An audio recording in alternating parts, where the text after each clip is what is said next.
Welcome back, people. We're having a look at the Didier's Viva the Emperor series. It's the battles of the Waterloo campaign, and it's a grand tactical situation. You've got, I think they're 300-meter hexes. Now I'll have to have a quick look now that I've immediately forgotten. There are several titles out in this series. This is the most recent one, and you can tell that hexes are quite large, which is nice. That's right, one counter is equal to a couple of artillery batteries or a regiment, so it's regimental scale. 250 meters for a hex, and then 30 minutes for a turn. One step loss is about 300 men. One of the things I've struggled with Napoleonic tactical games is they're either enormously detailed and complex, and I say complex in that perhaps the word involved is more appropriate, like the Mary Louise rules from La Bataille, and I found that to be almost tedious in the level of minutiae and the number of rolls you need to make to really kind of get anything done. So it detracted from the gameplay experience and the tactics and the overall narrative that could potentially come out of the game. I found the mechanics got in the way of that for me. I have lots of cool little spreadsheet charts and flow charts of how to do an assault. An assault that takes 2 pages of workflow to go through, and it was all just too much. And the flip side of that is going to the other extreme with the Grand Tactical Napoleonic Library of Battles, and that was very simple, and perhaps it's accurate, but and more focused on the maneuver to the battle as opposed to the battle itself. And I felt like I was just playing a war game with chits that had numbers on them, as opposed to conducting some form of Napoleonic exercise. So down at this regimental level, I'm kind of excited about this. There's lots of numbers on these counters, and I'll do another video about all the counter format and how it all works and what it all means.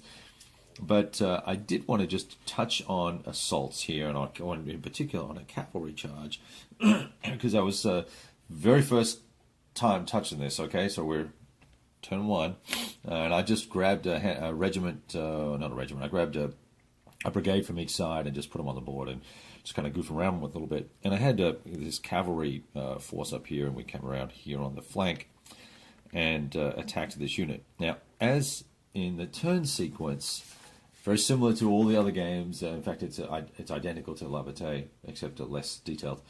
The first turn that you announce and move your cavalry for cavalry charges. Then you do your regular movement. Then there's defensive fire, offensive fire, melee, and rally. So it's very similar to most of the detailed games that are out there. The orders system kind of overlays all of that and happens prior to everything else. So you announce your cavalry charges and then move the units, and you resolve them in the melee phase, which happens a little bit later on. So there's an opportunity to do defensive fire. So these guys can come across over here. When these folks here see this cavalry unit start to move, depending on the range and the number of hexes away they can say, oh, hey, hang on, we want to form a square, and they need to do a morale roll, which would be this 8 number, 2d6, get underneath it, you can form a square. So that's kind of cool. So if this chap starts to move, and he goes 1, 2, 3, whatever, I can say, oh, hang on, I want to roll, and I can roll for putting myself into a square. If I was 3 hexes away, and I think it has to be a line of sight, if I was 3 hexes away, I can then say, oh, hang on a sec, I want to roll, but I get a bonus on my roll. I get to subtract 2 or add 2 or whatever. Excuse me. And so, just drinking some coffee. And then, so I can do that.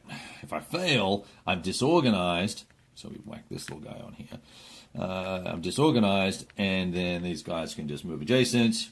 That's going to affect any sort of defensive fire that may happen. There'll be penalties and all sorts of good stuff. If I end up adjacent, then these guys can shoot, and we'll see what happens with the morale roll and all that sort of fun stuff if they take a loss. So there's several things that can then happen, right?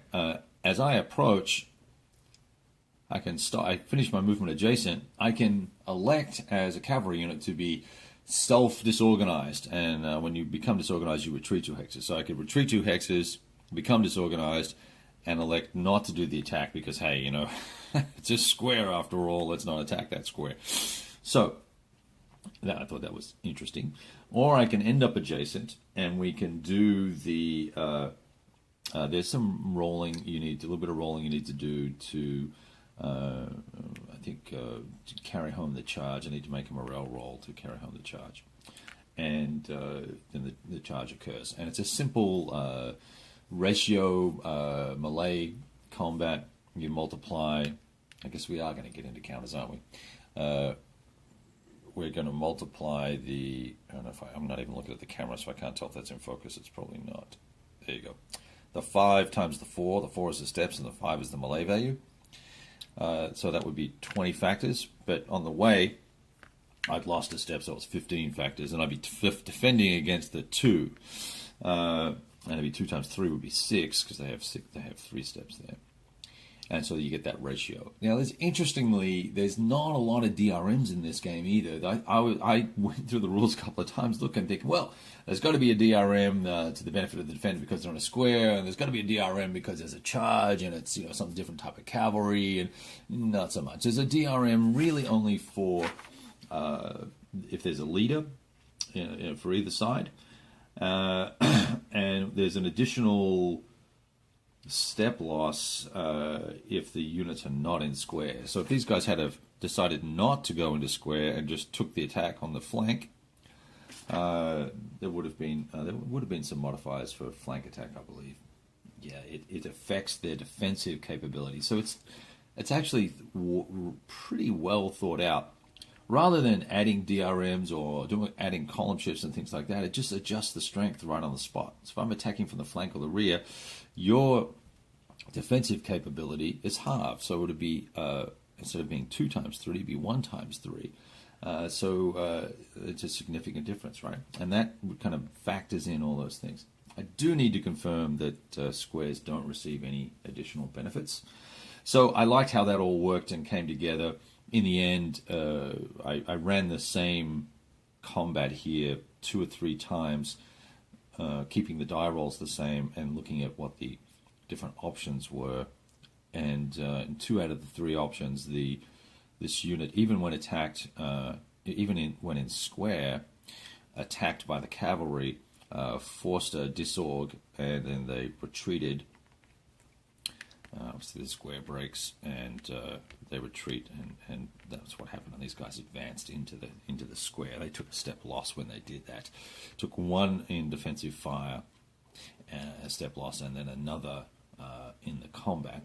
So it was an expensive attack, 50% losses of effectives, and one would argue that maybe was not a wise attack. And there goes my dog. But nevertheless. Come on, puppies. Let me pause. So that's just a little look at the melee, right? A cavalry charge and a melee all put together. Some of the other factors, if we look at some other things that could have happened, and it's probably not important to do it now. Look at some other things that could happen. We could have had a counter charge if there had been another cavalry unit over here somewhere. We could have had a counter charge, and it would be interesting to try and bring one of those into being. I may try and do that. I didn't add cavalry to this force here, and I thought I did. Would seem to be an oversight by me, don't you think? Or is this them here? Nope. All right, never mind. Like I said, it's all new and fresh to me. I like the artwork on the maps. It's colorful, yet it does give some periodicity of the time. It's not too garish. There's some fields and trees and buildings and things to let you know, hey, this is what this is, and there's fortresses and different bits and pieces, and everything's nicely labeled. This system, this particular box, comes with 5 or 6 maps, and I'll let you play out the the four main battles of the Waterloo campaign. And I'll do a separate video on the counters because there's a lot of information on the counters that's quite well displayed. I don't think that the artwork is particularly fantastic, but you know what nationality they are. You know they're infantry or cavalry, and then you do have these little elements here that are used to deploy various types of skirmishes, and on the backs of them they have different orders that can be. I think you just put these on top saying, okay, these guys have attack orders, or these guys have move orders, or whatever the case may be, like so. There's several levels of command in this game that really allow you to make it as deep and detailed and rich as you want it to be. And that's another key aspect for me that kind of harkens back to the Napoleonic Brigade system or battle system from the gamers, that their command system in that, while needing an overhaul to the cleanliness of the Last Chance for Victory Civil War system, it is a very nice command system, and they have also refined in their version 3 rules for NBS, refined their fire and melee systems to be very, very clean and very lean. And this reminds me somewhat of that, in that it's a nice, clean sequence of play, and combat is very straightforward, and melee is very straightforward. Yet it gives you the aspects of the period: artillery, cavalry, countercharges, forming squares, lines and columns, and those types of things, and how units would route in melee, recover, and all those sorts of bits and pieces pretty effectively. Need to do a lot more playing, a lot more exploring with this, but so far my first glimpse at one turn is quite favorable. Talk to you soon.